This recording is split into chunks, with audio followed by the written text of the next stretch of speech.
हमारे साथ स्टूडियो में है डॉक्टर हेमंत ध्यानी, सदस्य हैं सुप्रीम कोर्ट 4 धाम कमेटी। बहुत बहुत धन्यवाद ध्यानी जी समय निकालने के लिए। जो आपने स्थिति देखी इस समय, क्या आंकलन आपका इस समय जोशीमठ को लेकर? देखिए, मुझे तो नहीं लगता है कि आंकलन में कहीं भी कोई अब संशय बाकी रह गया है। इसीलिए युद्ध स्तर पर कोशिश की जा रही है सरकारों द्वारा कि भाई लोगों को जितना हो सके जानमाल की हानि को सबसे पहले बचाया जाए। और जहाँ तक रही जोशीमठ की स्थिति की बात, तो जो भी वहाँ जा रहा है वैज्ञानिक, सबका मेरे ख्याल से बिल्कुल एक मत यही निकल के आ रहा है कि भाई इसका जो बड़ा हिस्सा है जोशीमठ का, वो तो अब बचने से रहा। वो कभी भी जो है समय रहते तेज बारिश में या ऐसी स्थितियाँ अगर पैदा होती हैं, जैसे क्लाउड बर्स्ट बड़ी एक आम बात हो गई है, क्लाइमेट चेंज में इरेटिक रेनफॉल एक आम बात हो गई है, अगर ऐसी स्थिति बनती है तो कभी भी वो जो है अलकनंदा में समा सकता है। तो स्थिति तो काफ़ी गंभीर है। और कहें कि हमने जोशीमठ जैसे अपने एक ऐतिहासिक और हमारी सांस्कृतिक धरोहर 7वीं 8वीं सदी में जहाँ ज्योतिर्मठ ज्योतिषपीठ आदि जगत गुरु शंकराचार्य जो भारतवर्ष के इतिहास के इतने बड़े महापुरुष रहे हैं, उसको हमने एक तरीके से खो दिया, गंवा दिया।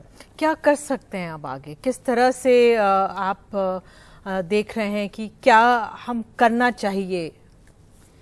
देखिए, अब चर्चाएं और सारी चीज़ें तो बहुत हो गई और हर किसी ने देख लिया, और मेरे ख्याल से इस पे कोई संदेह नहीं, आप लोग भी, मीडिया भी, और जो भी वहाँ जा रहा है सबके दिल से, और यहाँ तक कि जोशीमठ के वो लोग उनकी पीड़ा में जिनमें विस्थापन और जिन्हें मजबूरन उजड़ना पड़ रहा है, सबके दिल से बिल्कुल यही पीड़ा, यही चीत्कार निकल रही है कि भाई ये तो जो है मैन मेड डिजास्टर है।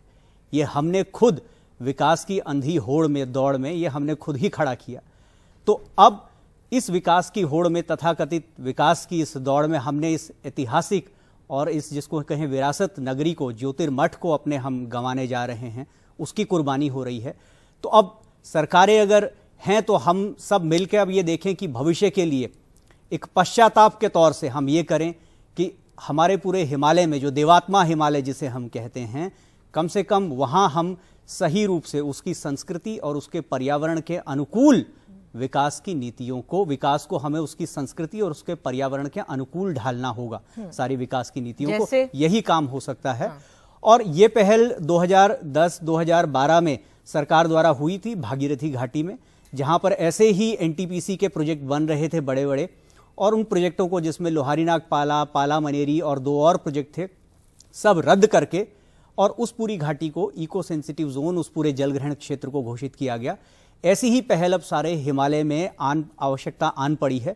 जिस तरीके के संकट हम ये देख रहे हैं कि अगर हमें अपने हिमालय, और ये हिमालय केवल सांस्कृतिक और ऐतिहासिक धरोहर ही नहीं है, ये हिमालय जो है हमारी लगभग देश की आधी आबादी की वाटर और फूड सिक्योरिटी यहाँ से जुड़ी हुई है। गंगा के इस बेसिन से हमारी लगभग 60 करोड़ से ऊपर की आबादी जो है, उसकी जीवन रेखा है ये। तो अगर हमें भविष्य की पीढ़ियों को मुंह दिखाना है तो हमें उस रूप से भी इस प्रकृति के इस अनुपम तोहफे को, इस उपहार को संजो के रखना होगा भविष्य की पीढ़ियों के लिए। तो तत्काल ये कदम उठाए जाने की आवश्यकता है कि सारी घाटियों में, पूरे हिमालय में सरकार इस तरीके के तथाकथित मेगा प्रोजेक्ट रोके। इसको जो हमने रेवेन्यू जनरेशन की होड़ में पूरे हिमालय के को हमने बाजार बना के रख दिया है, बाजारीकरण की गिद्ध दृष्टि इस हिमालय के ऊपर जो लग चुकी है, उसको तत्काल विराम देने की आवश्यकता है। और उससे क्षमा याचना करते हुए हम जो है तुरंत इसको अपने सुधारात्मक कदम उठाएं। और ये चीज़ हमें सीख लेनी चाहिए न्यूजीलैंड से, जिन्होंने अपनी एक नदी से माफ़ी मांगते हुए, क्योंकि ट्राइबल्स की वो पूजिया थी, उसको जो है घोषित किया लिविंग एंटिटी। ऐसा कुछ वर्ष पहले हो चुका है। क्यों नहीं आज सरकार इस देवात्मा हिमालय और गंगा के इस पूरे क्षेत्र को, इस पूरे 4 धाम को, उस कमर्शियली जो कहें बाजारीकरण की दृष्टि से जो इसका हम एक्सप्लॉइट कर रहे हैं, जो इसका निर्मम दोहन कर रहे हैं, उसको तत्काल रोकें। तो एक तरफ सरकारों का ये भी कहना है कि बेहतर व्यवस्था पहुंचे जो हमारे पहाड़ में लोग रहते हैं उनको, साथ ही ये सीमा पर भी आता है, उधर भी एक तरह से करना है, विकास करना है सरकार के लिए। क्या कोई रास्ता निकल सकता है?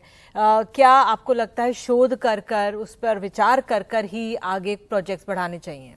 बिल्कुल, देखिए रास्ता है। जब ये बात आती है तो सीधा ये कहने रख जाता है कि भाई लोगों के विकास के लिए बेहतर व्यवस्थाएं। बेहतर व्यवस्थाएं इस तरीके के स्वरूप को न रखते हुए भी की जा सकती हैं। जैसे उदाहरण है सड़क हमें चाहिए, सड़क की कहीं मनाही नहीं है, आप 2014 का उत्तराखंड सरकार का स्वयं क्लाइमेट चेंज एक्शन प्लान देखें तो वो कहते हैं कि बिल्कुल सड़क बनेंगे, और उसमें ग्रीन सड़क का नाम है कि सड़क कैसी बनी जाएगी, कट एंड फिल, मतलब आधा तरफ से पहाड़ काटा जाएगा और नीचे की तरफ से भरान किया जाएगा ताकि मलबे की डंपिंग न करनी पड़े। लेकिन क्या हमने उस तरीके से कभी अप्रोच, जिसको कहें सस्टेनेबल अप्रोच, अपनाई? तो दरअसल सस्टेनेबल अप्रोच ही नहीं है, हमने कट एंड डंप अपनाया। चार धाम का चौड़ीकरण शुरू हुआ, चार धाम बड़ा मेगा प्रोजेक्ट शुरू। पेड़ नहीं लगे, बिल्कुल मैं देखती हूँ आप। बिल्कुल वृक्षारोपण नहीं हुआ। तो दरअसल ये जो अप्रोच है, जो ये स्वरूप है, ये आसुरिक है। दैवीय स्वरूप अपनाते हुए भी विकास का सही रूप खड़ा किया जा सकता है। ऐसा नहीं कि विकास केवल इसी तरीके से होगा। बिल्कुल, हमें यही उम्मीद करनी चाहिए कि सरकार अब जागे, और तमाम सरकारों पर आरोप लगता है, जो तमाम वहाँ पे लोग मौजूद थे लगातार ये कहते रहे। तो ये एक समय आ गया है कि हम सबको मिलकर यहाँ का विकास भले ही करना है, लेकिन विचार मंथन के बाद ही विचार आगे बढ़ना है। बिल्कुल। और आगे ऐसा और वहाँ पे ना हो नुकसान यहाँ पे लोगों का, इसका हमें भरपूर ध्यान रखना है। बहुत बहुत धन्यवाद, आप हमारे साथ जुड़े।